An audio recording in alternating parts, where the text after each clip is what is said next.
à tous et bienvenue à l'heure des pros ce matin sur Europe 1 jusqu'à 9h30. Europe 1 qui continue ça en envol dans les résultats d'audience. Et je remercie vraiment tous les auditeurs, tous les téléspectateurs aussi qui nous suivent entre 9h et 9h30. Bravo à Europe 1.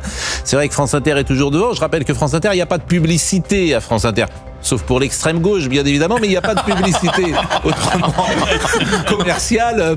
Mais il faut saluer la bonne marge de la station publique. Et bravo donc à Europe 1, à Donat Vidal-Revel, à toutes les incarnations, bien sûr, que je ne vais pas citer, mais qui montrent que cette station aujourd'hui, le renouveau de cette station.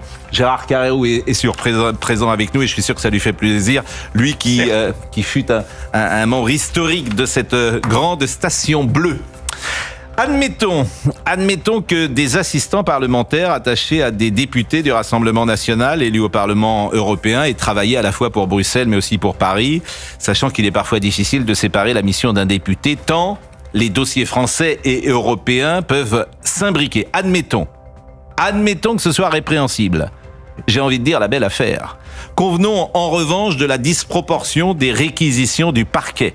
Je rappelle qu'il n'y a pas d'enrichissement personnel. Or, si le tribunal suit le parquet, Madame Le Pen irait en prison durant 2 ans et serait inéligible pour 5 ans.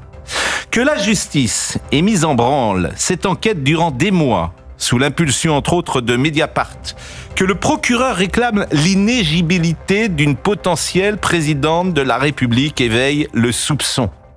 Je veux bien que la justice soit indépendante, mais quand le syndicat de la magistrature appelle ses adhérents à participer au mouvement contre l'extrême droite à la suite des élections européennes du printemps, que ce même syndicat écrit que les magistrats doivent se mobiliser contre l'accession au pouvoir de l'extrême droite, sous-entendu du Rassemblement national, et que cette prise de parole intervient quelques jours avant le premier tour des élections législatives du mois de juin dernier, je me dis que la justice est peut-être moins indépendante qu'elle devrait l'être, qu'elle juge à l'aune d'un prisme politique.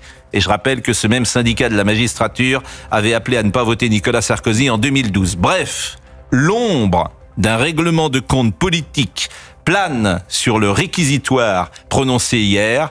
Gérald Darmanin pense peut-être comme cela, qui a déclaré qu'il serait choquant que Madame Le Pen soit déclarée inéligible. Le jugement sera rendu en février. Il est 9h03. On va en parler avec Chana Lousteau, avec Chana Lousteau qui va nous rappeler les infos, mais également avec Sonia Mabrouk qui est restée avec nous parce que vous avez peut-être entendu ou vu tout à l'heure cette interview assez rare à la télévision avec autant d'intensité. Merci Sonia d'être restée avec nous. Vous avez eu un échange avec monsieur Didier Migaud, qui d'ailleurs peut-être est dans son rôle et que j'ai trouvé sans doute assez remarquable aussi dans ses réponses, mais on pourra effectivement décrypter ce qui s'est dit dans une seconde. Mais Chana Lousteau, à 9h03, on est un peu en retard, mais c'est une actualité particulière. Chère Chana, vous nous rappelez les titres.